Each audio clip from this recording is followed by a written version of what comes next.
I'm sure you've noticed by now, it seems like everything in the world, in the community, the country is just getting more and more difficult. It's like the temperature is getting turned up, pressure in the pressure cooker is getting higher. It seems like, you pay more and more and get less back. So, it seems like it's especially for young people in the world trying to enter a workforce, trying to start a family, support a family. Um, all of that is just harder and harder.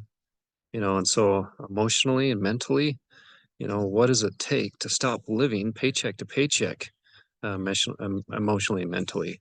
You know, any surprise in life does require that you have a surplus of assets, surplus of things. And so, let's just spend a few minutes and talk about that. I don't know if you've spent any time outside in nature, but if you watch all of nature, um, prepares for a time of shortage, a time when nothing grows. You know, um, a lot of elevations, higher elevations, they get a lot of snow. All of the food resources become very difficult. You can tell now recording this outside from the mountains. We enjoy time setting up a tent and building a fire. And yeah, if you watch them, and all of these animals, they prepare starting from spring, summer, and fall, and they prepare for a time when they're not going to have the stuff. They're not going to have the food, the resources that they need to get through the winter. So they, you know, bees or squirrels, they don't consume everything they produce. They put money aside, they put things aside. They put the resources that they have aside for a time where they won't have those resources. Do you do the same kind of thing? So basically, a surprise does require a surplus. If you have something happen in your life you're not expecting, you have to have resources set aside to accommodate or to uh, help you get through that difficult time. So, what does it mean to live paycheck to paycheck? You know, so if you have like, I get paid $2,000 every 2 weeks after I pay for my rent, my car payments, insurance, taxes, all of that stuff. It means I don't have any money left.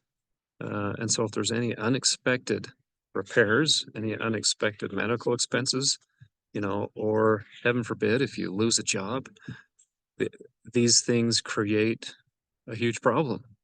And you have to have surplus to get through those difficult times. And life is designed to be difficult. Life is designed, structured so that you're going to have unexpected things happen.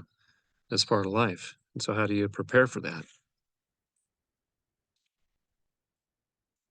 You know, basically what you need to do is start by building, or if you have uh, an emergency savings, to maintain emergency savings.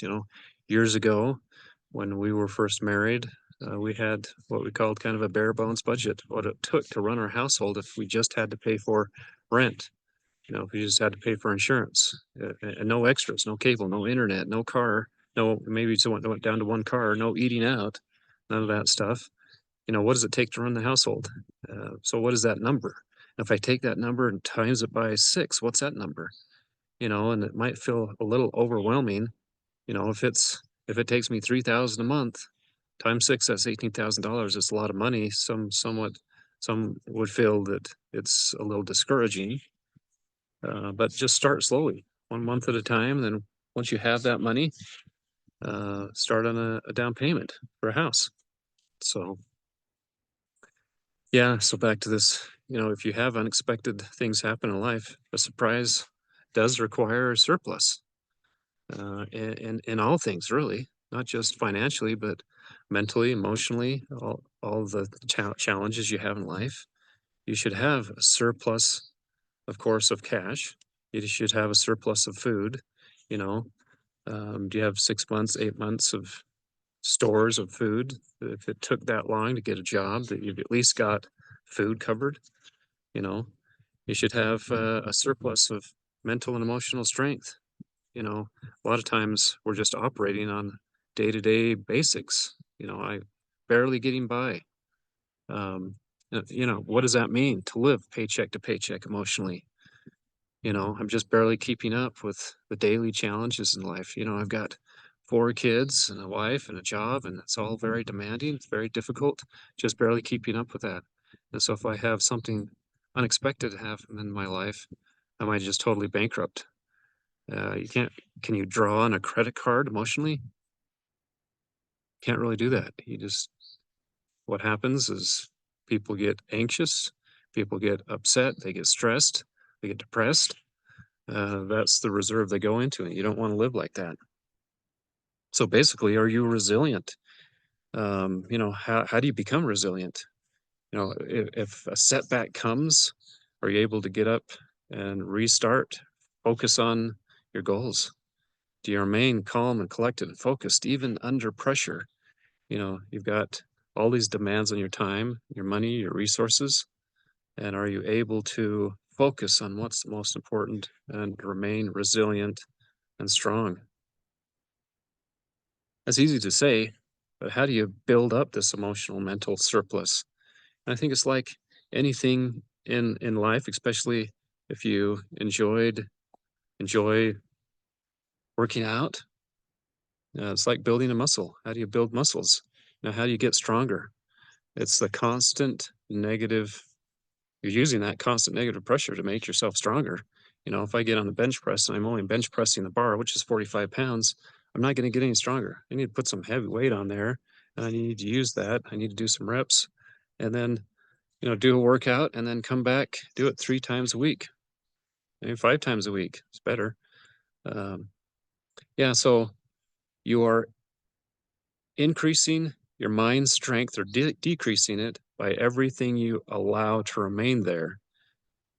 It needs constant positive thoughts going into your mind. I mean, for instance, like how often do you eat? Most of us eat 3 times a day.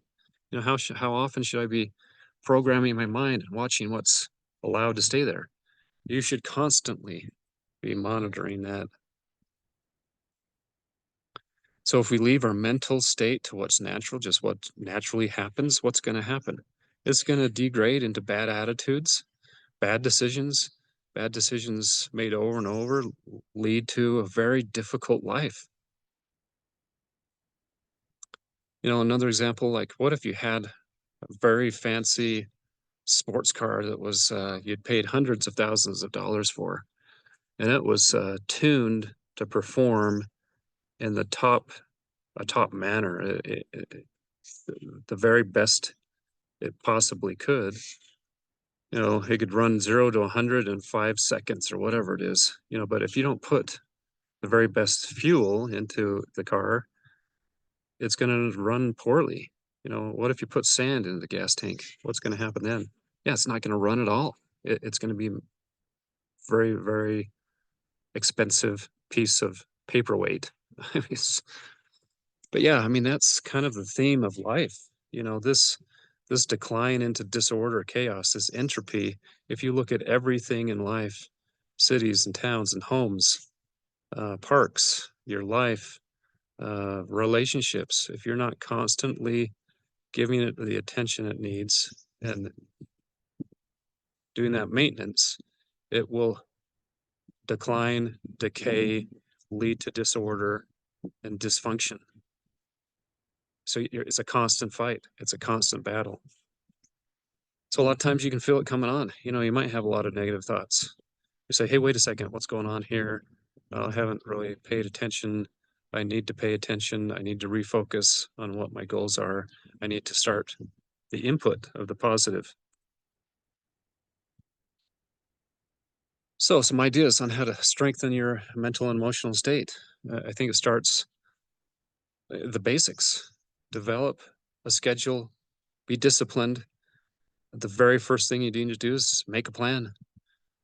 To help you make a plan, a life plan. There's a great book I just finished reading. It's Joy on Purpose. I'll put the link to the Amazon order page for the book. It's you can buy it for print costs only. I think it's like $5. It's worth millions. It's is amazing way to structure your life. But basically it comes down to everything should be centered around your purpose, your direction in life. And that comes down to the basics. How do you eat? How do you exercise? Are you getting enough sleep? Should you disconnect from all the social media and the electronics that constantly surround us?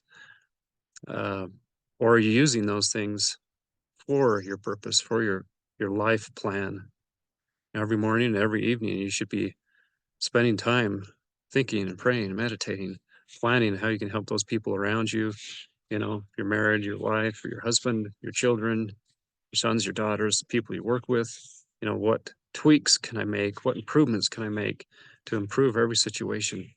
Fight the entropy, improve every situation you're involved with in your life. Along with that, maybe decide part of your life plan. There's an organization you want to volunteer in, a church group or a homeless shelter or whatever it is. Maybe it gives you more experience in helping you develop your character and your discipline. Of course, you should avoid any drugs and alcohol. You can't self-medicate yourself through difficult times. And it all comes back to constantly, you have to feed your mind with positive ideas. And there's a lot of great self-help books, positive motivational speakers. Scriptures talk about stories of people going through tremendous difficulties, this gauntlet that we go through in life, tremendous difficulties, and staying true and faithful to the ideals and beliefs that they have and that they know are from a higher power. In the end, it all comes down to priorities, attitudes, what you do in the face of difficulty. In addition to that, make a list, talk about the things you're grateful for, focus on the positive. It's too easy to become negative and have a bad attitude. Some examples I know in my life, these are from years ago, but one's first example is from a lady that I know. Both are very elderly, 75, in their 70s, almost 80s. And both have a lot of pain and suffering that they have every day. Um, One lady I get to see almost weekly, she's taken care of by her son. She remains, even though that she has tremendous pain in her legs and different parts of her body, she remains one of the most positive, happy, upbeat people that I think I've ever met. And it's stands out in my mind because of what I know she suffers with every day. In opposition or a different point of view, another guy I met, actually, it was a story from a friend. We worked together at a townhome complex. I helped with maintenance, did painting and other landscaping. And one of my friends was telling me he was talking to one of the residents there, and they were supposed to maintain their small little postage stamp backyard by themselves. And he was talking to this owner and looked like his lawn and plants were dying and needed help. And, he was offering help, my friend. And this old gentleman said, "I don't need your help, and I wish that everything would die." Um, Very, very interesting attitude, perspective. I'm sure he was in a lot of pain. He was old. He was negative. It's very easy to fall into that. How do you fight that? He was asking for help, probably not just with his landscaping, but with his mental state. He needed help. And I've ran into a number of elderly people that they fall into that. They get very bitter and upset, and they just kind of want life to end. But bottom line, I think we all need a checkup from the neck up to avoid stinking thinking, which ultimately leads to hardening the attitudes. Zig Ziglar is one of these great people that I know that, well, I wished I knew him personally, but I've read some of his books. The Power of Positive Thinking is a great book. Uh, we need to program ourselves daily. We need to be very careful of what stays in our mind so we can build up this reserve of mental and emotional strength. I like one of his other quotes there. There will always be people in your life who will treat you wrong. Be sure to thank them for making you strong. That's what it comes down to. Let's focus daily on what we allow to stay in our minds and to put things, allow things to stay in our minds that are positive and beneficial.